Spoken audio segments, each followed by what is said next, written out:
खुशी के खबर, खुशी के खबर। मर कथी के खुशी के खबर यो?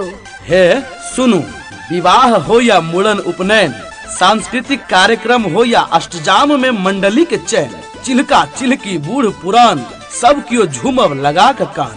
हे किया बौआई छी बोखार में, चल आओ ने ओमकार में।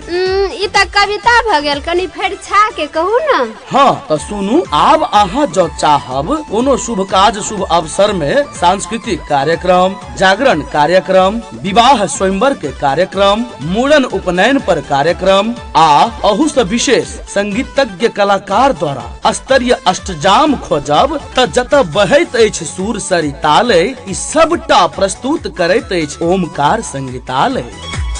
अरे वाह, सुन का गदगद भ गेलौ। अब तो हम कोनो शुभ काज, कोनो उपलक्ष्य में जरूर ई कार्यक्रम सब करब। खुशी के बात त ई कि हम जल्दी अष्टजाम करब। यो संपर्क कत करबे, एक बेर फेर से कहू न। हाँ, ओमकार संगीतालय द्वारा प्रस्तुत ओमकार सांस्कृतिक समूह या ओमकार म्यूजिकल टीम लाहन में छै, एते संपर्क करबे। संपर्क नंबर सब 9809 54629, 98 614 51 713 आ 98 19 72 33 43।